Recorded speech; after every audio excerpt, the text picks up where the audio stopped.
Olá, tudo bem com vocês? É muito bom estar aqui mais uma vez para nós dar continuidade ao nosso trabalho. A temática de hoje é Jesus e o grande conflito. Vamos aqui analisar como Satanás ele faz para destruir a imagem de Jesus no coração das pessoas. Essa temática de hoje é super importante.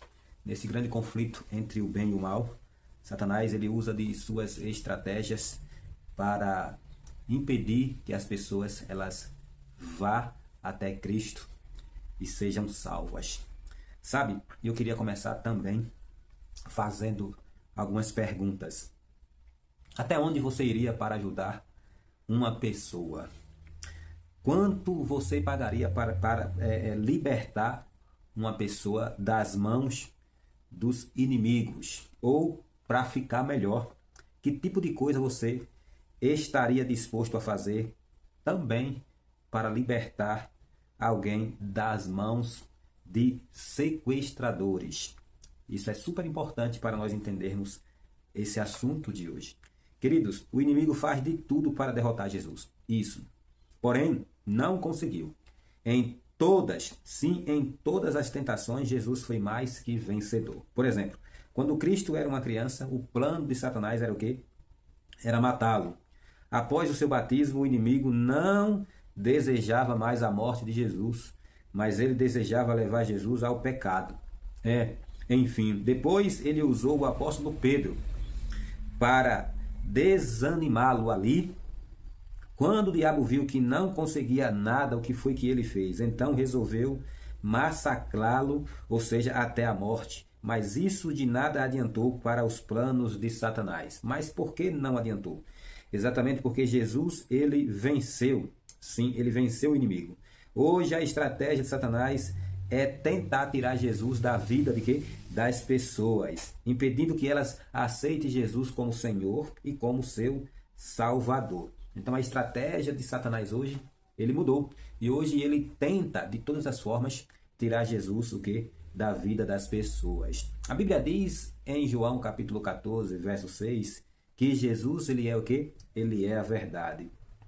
Então, como Satanás ele pretende jogar Jesus, que é a verdade, por terra? Como ele pretende fazer isso? A Bíblia diz também que Jesus ele é nosso único mediador, ele é o nosso advogado e também o nosso salvador. 1 Timóteo capítulo 2, verso 5. O inimigo sempre, querido, sempre ele perseguiu o nosso Salvador. E mesmo lá no céu, ele se ira contra Jesus e levanta o que? Uma rebelião. Apocalipse capítulo 12, verso 7. Então, o grande conflito entre Cristo e Satanás, ele começou mesmo antes da fundação do mundo. E o diabo queria tomar o que? O lugar do nosso Senhor. Isso, dominar tudo para sempre. Esse é o grande propósito de Satanás. E para isso ele fez o quê? No céu ele se rebelou contra Cristo, no Éden torceu ali a palavra de Deus, Gênesis capítulo 3, verso de 1 a 5. No nascimento de Jesus, Mateus capítulo 2, verso 1 ao 16, ele tenta matar Jesus. E após o batismo de Jesus, Mateus capítulo 4, verso 1 ao 11, ele agora quer levar Jesus a adorá-lo. Enfim, quer levar Jesus a se dobrar diante dele e cometer o quê? Pecado. Então, queridos, as estratégias de Satanás, ele sempre colocou diante de Jesus e agora diante de cada seres humanos para levar os seres humanos a desviar o olhar de quem? De Cristo e assim perder a salvação. Então, o diabo ele propôs um pacto com quem? Com Jesus. Se você me adorar, te dou, melhor dizendo, diz o texto sagrado, todos os reinos do mundo e a glória deles. Foi isso que o diabo propôs para Jesus aonde? Ali no Monte da Tentação, Mateus capítulo 4, verso 8 ao verso 11. E Jesus Cristo disse não ao diabo e disse: adorarás somente ao Senhor teu Deus. Então Satanás usou o apóstolo também Pedro e disse: para trás de mim, Satanás. Cristo respondeu para ele: para trás de mim, Satanás. Então, se o inimigo usou Pedro, Judas Iscariotes e tentou Jesus Cristo, o que ele fará com cada um de nós, o que? Seres humanos, nesses últimos dias. Então, para vencer as artimanhas e as tentações de Satanás, é preciso muita comunhão com Deus e o poder do Espírito Santo. É preciso, de fato, estar bastante sóbrios e apegados ao Senhor para não serem enganados, o quê? Por Satanás. O diabo está irado contra aqueles que amam e seguem a Jesus. Ele está irado. E ele tem desenvolvido os métodos e meios para levar os homens a desviar o olhar de Cristo. E ele fez isso por meio de quê? Também de uma igreja. A igreja romana diz que os santos podem interceder pelo homem, mas a Bíblia diz que só há um intercessor, ou seja, um mediador entre Deus e o homem. E esse é quem? Cristo Jesus. E hoje você vê um santo para cada problema, ou seja, o santo do casamento, que é o santo casamenteiro, enfim, os santos dos endividados. Você vê também o santo das causas impossíveis.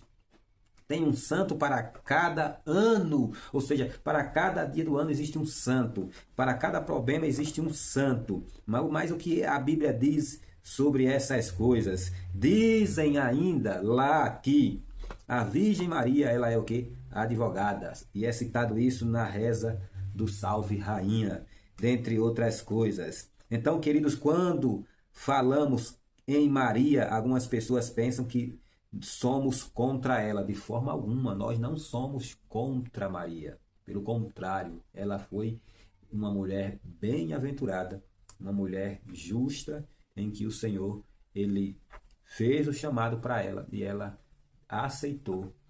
E, de fato, para nós, Maria é uma mulher diferente. É uma mulher que recebeu de Deus essa graça, não de forma aleatória, não, mas recebeu porque Deus viu nela graça. E ela, de fato, foi agraciada pelo Senhor e cumpriu a missão pelo qual o Senhor colocou o quê? Nas suas mãos. Então, amados, a Bíblia ensina algumas coisas importantes a respeito desse conflito entre Cristo e Satanás. Então, quem somente pagou o preço dos nossos pecados? Quem somente fez isso? Cristo Jesus, 1 Coríntios capítulo 15, verso 3. O que faz Jesus com os nossos pecados? Miqueias 7,19. Ele lança sobre as profundezas do mar. Ele perdoa os nossos pecados. Por meio de quem somente podemos ser salvos? Por meio de quem somente podemos ser justos? A Bíblia diz que por meio de Jesus. Em quem podemos ter uma redenção, ou seja, vida eterna, por meio de quem? Jesus. O que Jesus fez para pagar o preço pelos nossos pecados? Ele levou sobre seus ombros, sobre suas costas, o madeiro e todos os nossos pecados. Ele fez isso, ele carregou sobre si os nossos pecados para nos perdoar os pecados. 1 Pedro 2,24. Como unicamente podemos ser salvos? A Bíblia diz, Ezequiel capítulo 18, verso 21, João 1, 29, Atos 4, verso 12. Somente podemos ser salvos por meio de quem? Do Cordeiro de Deus que tira o pecado do mundo. Jesus. Queridos, Jesus. Que instrução a Virgem Maria deu na festa ali, nas bodas de Cana. João 2, verso 5. Ela deu o conselho para nós direcionar o nosso olhar para quem? Para Jesus, dizendo, façais tudo que ele mandar. Então, quem é nosso representante no céu de acordo com a Bíblia? Jesus, Hebreus capítulo 4, verso 16, verso 14 a 16. Então, a Bíblia diz para nós olhar para Jesus, mas inventar outros meios de tirar Jesus de nossas vistas e direcionar o nosso olhar para o homem. Queridos, foi exatamente isso que fizeram, e quando você acompanha todo esse assunto, você vai se surpreender. Por quê? Porque o diabo, ele tem feito de tudo para levar os seres humanos a se perder. E ele faz isso tentando, de todas as formas, jogar Jesus do coração das pessoas por terra. Desviar o olhar das pessoas de Jesus. E assim acontecendo, ele triunfa sobre a vida das pessoas. Então, você precisa ter uma atenção muito especial sobre isso E hoje você precisa tomar uma decisão especial. Jesus está agora no céu intercedendo por mim e por você. Ele é o nosso advogado, de acordo com 1 João, capítulo 2, verso 1. Ele é o justo de Deus, que desceu do céu para nos salvar. Então, aceite Jesus em sua vida e não permita que Satanás lance essa verdade impressionante por terra. Ele é o caminho que conduz você para Deus, conduz você para o céu. Ele é a verdade que nos liberta, de acordo com João 8, verso 32. Ele é tudo para nós. Não há salvação em nenhum outro lugar a não ser em Jesus. Atente para essas palavras. E em vez de você permitir que Satanás lance Jesus por terra da sua vida, você agora lance Satanás por terra da sua vida. Que Deus abençoe você e que durante todo esse processo aqui dos estudos bíblicos, durante toda essa caminhada, você venha se aproximar cada vez mais do Senhor e venha ter as oportunidades de poder colocar por inteiro Jesus aonde? Na sua vida. Ô glória! Louvado seja o nome do Senhor. Amém?